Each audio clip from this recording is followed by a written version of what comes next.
So we're stopped at a highway roadworks stop, and Keegan's buying some elotes. What are elotes for the people at home, Keegan? Like corn with stuff on it. Corn with cheese. Gracias, amigo. And Keegan's And lots of plastic. Lots of plastic, yeah, styrofoam. You bad boy. And But Keegan, I'm going to reuse the spoon. Keegan's a hungry boy, so that's what he's eating at the truck stop. Just making a fucking mess, are you, mate? So good.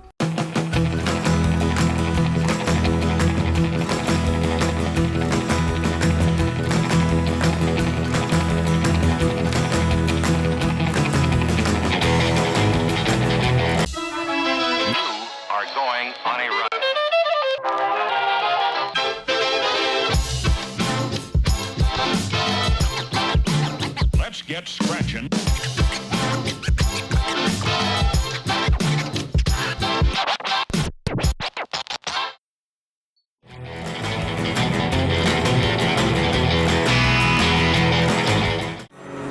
We're trying to get to another 75 kilometers. Punta Colonet. Punta Colonet. And we're at 75 k's halfway. So we are bang on the mark, but hopefully we'll make it. For those that say that the roads are shit in Mexico, It's true. They're shit in Mexico. but you do get your jams every so often. It seemed that we'd spoken too soon about the road. In hindsight, we admit this is everything they tell you not to do in the Mexico travel guide. Yeah, it's going to be interesting coming back up. That's for sure. In the middle of nowhere, literally, and the road's quite crap and quite steep, but there's surf. So last night we arrived at this place on top of a hill. We have a drone shot to prove it, so that's probably what's going to go here.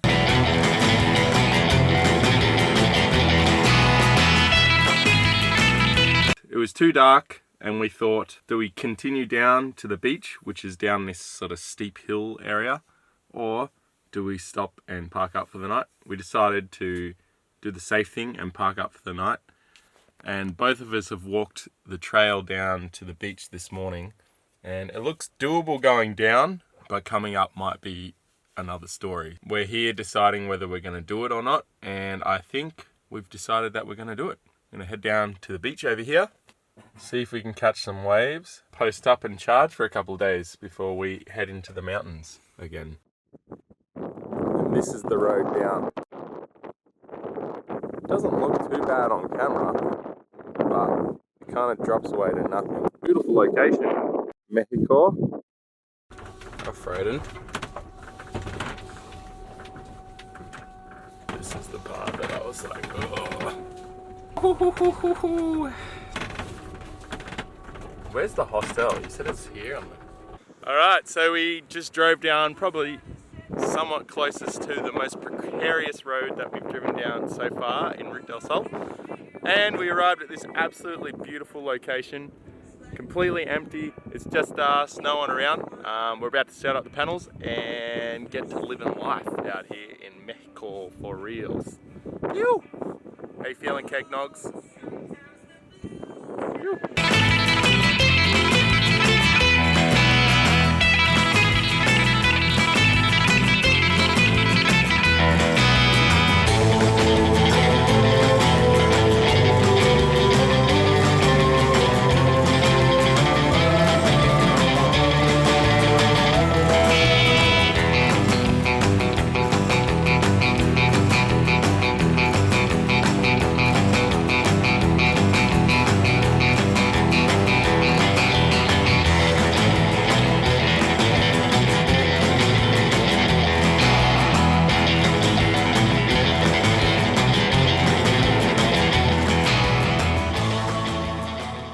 How would you sum up your last 48 hours in 30 seconds? 48 hours? Uh-huh.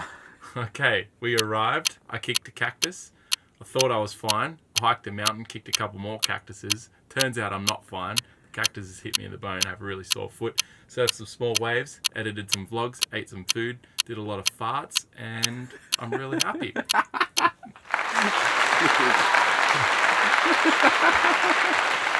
Really good to be able to pee again without having to think about like someone walking down the street being like, I've got my dick out, quick, finish, snap it off, all right, nothing to see here. Or being caught by on a drone. Obviously. At 9 o'clock in the morning, being into the ocean. But now we can pee anywhere we want. Actually, it's encouraged because there's wild dogs around here, so if we pee, they're going to smell our pee and then be deterred from trying to eat our dicks while we're peeing. Good morning, everyone. Charging our van in this place for the last 3 days. It's been lovely. It's been the first time in Mexico that we've kind of gotten out of the city and away from people. Yeah, it's just been me and Keegan hanging out with the waves, surfing, eating, editing videos, just getting on top of things, getting on top of ourselves as well, our mental stability, because when you live the van life, it's really good to get out there and really enjoy the best part of van life, and that is where we're at right now. Thanks for watching the video. Don't forget to like, subscribe and hit that bell button so that you get notification every time we upload to YouTube. That way you can stay informed on all things Route del Sol and move onwards and upwards and happily and merrily forward with us.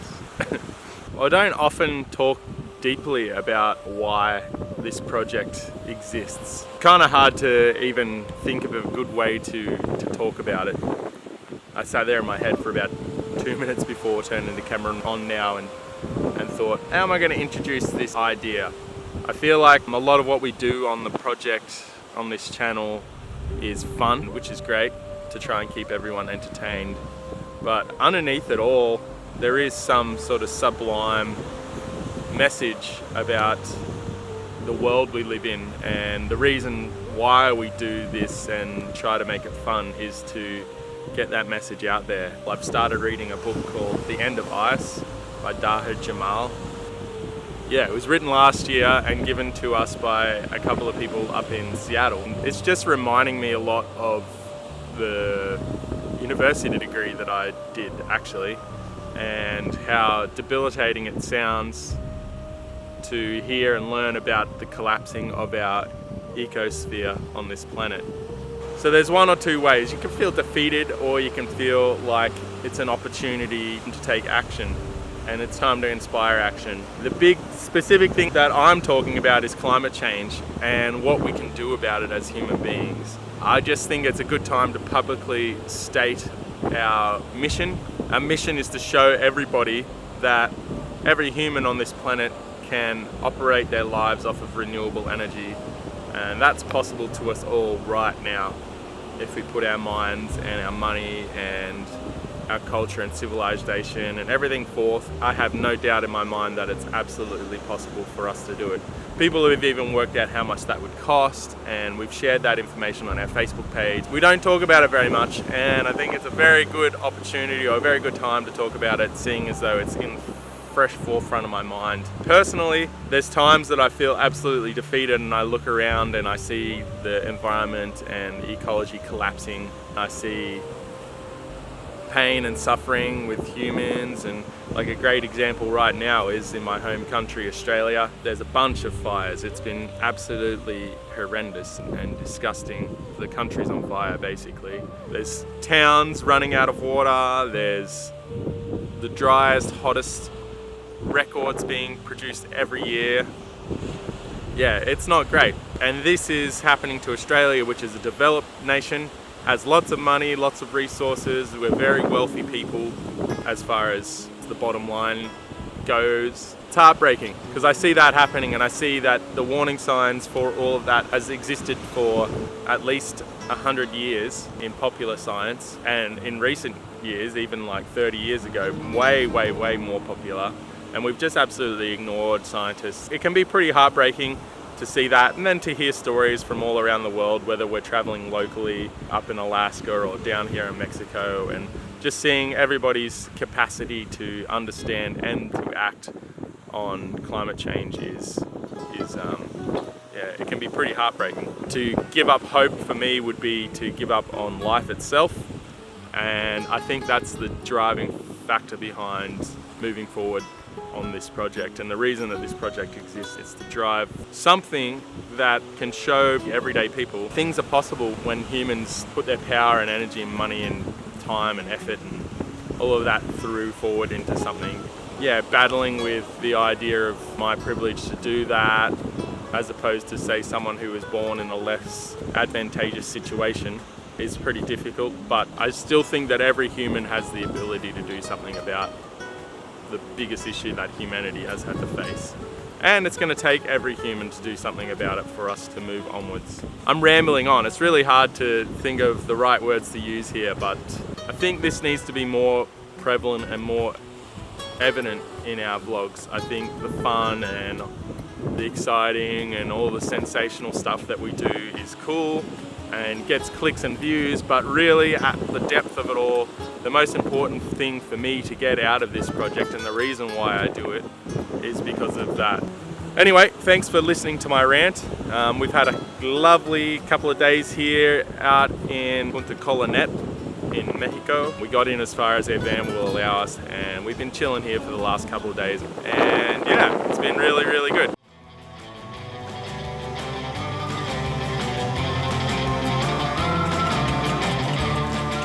This is reading watts per meter square.